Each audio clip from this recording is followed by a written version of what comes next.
Hey there, so for today's episode, I want to share with you a clip from our private mastermind called the Tycoon Tribe. This is specifically for people that do at least 7 figures a year in e-commerce, and we're getting them to 8 figures or 10 million plus per year. So this is one of the most important concepts as part of a presentation I gave at our very first mastermind for this group on placing asymmetric bets.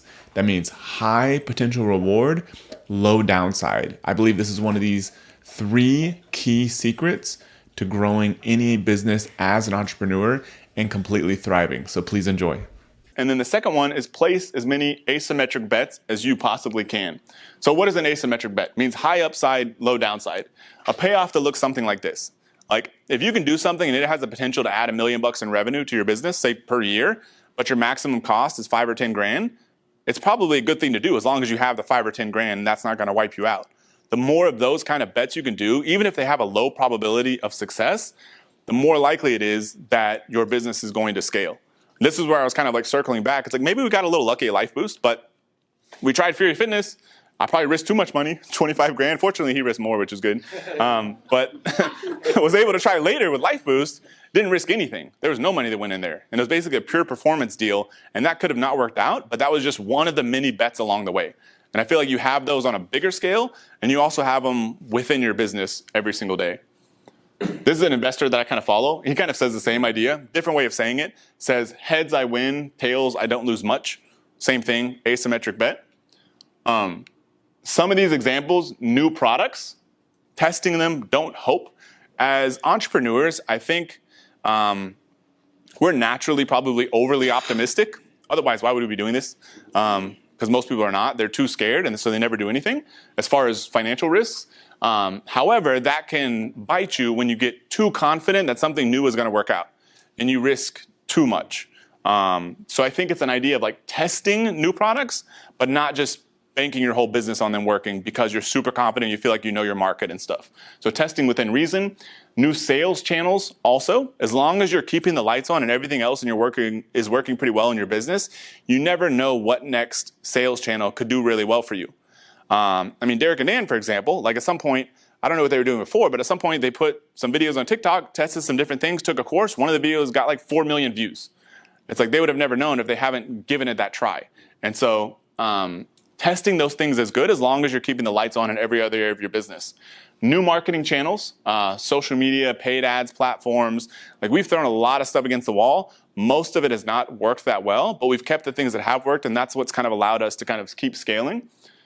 Hiring people to do work for you. This is another big one where a lot of people in here seem to be having like, some people have too many people, some people have like no people, but it's like the only way you're ever gonna get through this, and I think Roman may have mentioned that, only way you're ever gonna get through this is if you just start trying to get people in there. Like it doesn't mean you hire 50 people all at once, but hire one person, for example, for one specific job.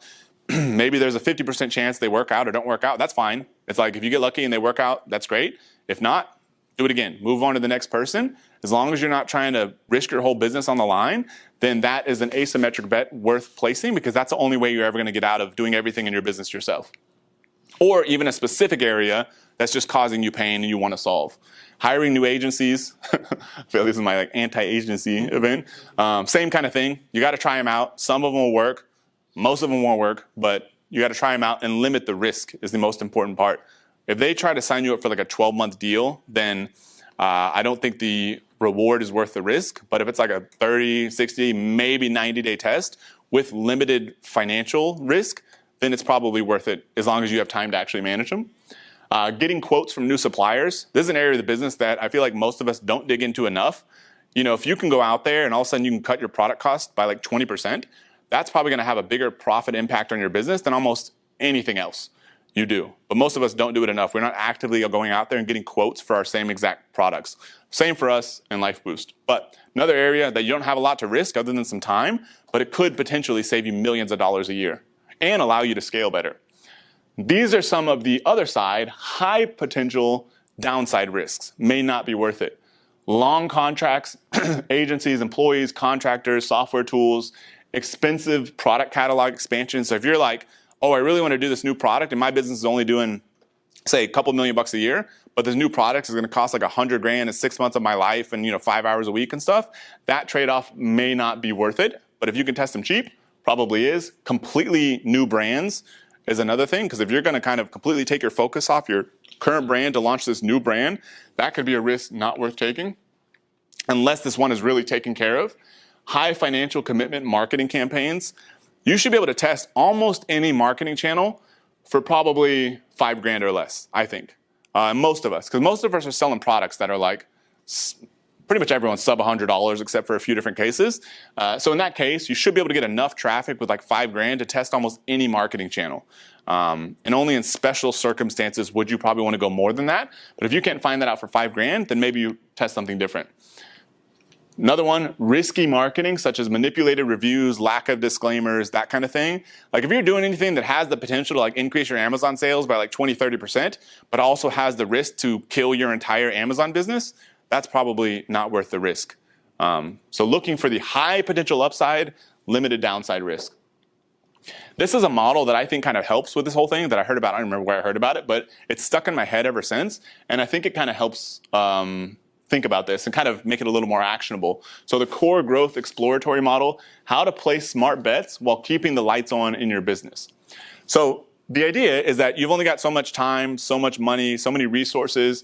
How do you devote time to the different areas of your business? Keeping the lights on, going after stuff that seems kind of promising, and then doing stuff that's completely speculative, kind of just throwing stuff against the wall. So the model that I kind of heard that I think kind of makes sense is, 70% of your time, money, effort on your core business, keeping the lights on. If you're Apple, 70% of your money's got to go to keep selling iPhones, because that's like 50, 60% of your sales. Same thing for everyone else in here. It's like if that thing dies, you've got no money left to test anything else. Like if Google, for example, just devoted all their time and effort to all their autonomous cars and that kind of thing, and they killed their search engine and let somebody win, they've got no more money to play around in these like super high-tech kind of areas. They've got to keep their machine, their search engine keep going, which is why they put so many resources behind that. So core 70% of your time and money, keeping the lights on, such as your main products, your main platform. Like I've had these conversations with a lot of you all, like Elaine, for example. She's frustrated with Amazon, wants to build stuff on Shopify. Great, totally spend time and effort there. Make sure you keep your Amazon going, because it's still driving most of the sales in the business. So you got to keep that machine going. Should you add more products to Amazon if you know they're going to sell well? Probably. If most of your sales are on Amazon right now and you know that machine, I think maybe you and I talked about this, Miguel.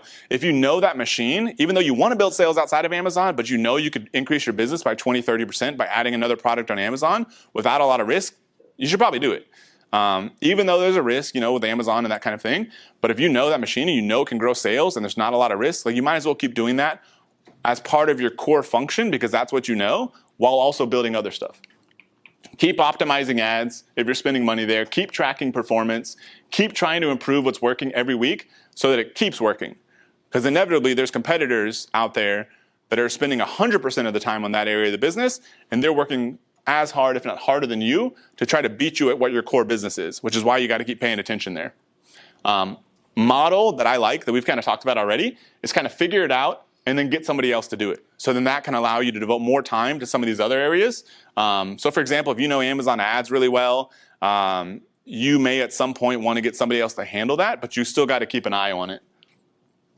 Growth, 20% of your time and money, promising opportunities, anything that already has traction. So this is stuff that's already kind of showing good signs, whether it's a sales channel, a marketing channel, a new product, maybe 20% of your time, new products in the works. Like I said, fully promote them before moving on. Growing your Shopify sales if that's already picking up traction, scaling your current ad channels, focusing on landing pages, optimizing those, new and different products. So to me, this is like, the 20%. These are things that are promising that could end up surpassing your core business. So while you're keeping the lights on, you're placing some smart bets over here to make sure that at some point, this will probably be bigger. For example, Apple, it's like they used to sell computers, which was like probably 95% of their sales. At some point, they placed some bets, launched some smartphones.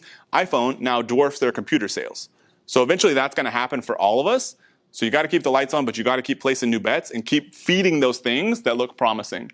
And the last category is kind of new tests, just exploratory. You know if this is going to work, but if you only spend 10% of your time and 10% of your budget on it, then there's not a lot of risk. Like you give it a try, it could end up, you could get surprised, and it could make your business explode. This could be a completely new brand, could be a completely new market, could be a different form of a product, digital or something like that. Still worth placing some of those bets. Completely new ideas, Facebook, Instagram Shop, just giving an example, some channels that are a little less proven. Retail, if you can limit your financial risk. I don't have as much experience here, and this is the reason why we haven't gone into this yet, because we haven't figured out how to do this without, according to some people, risking like $2 or $3 million in like 2 years. There's probably a way, we're just not as familiar with it, but if we can figure that out, I would love to test that channel. Trade shows, just other ideas, new social media channels, new ad platforms. This is stuff where we all have different ideas. Throw it against the wall, see what happens, as long as you don't start spending like 90% of your time over there and forgetting and neglecting your core business.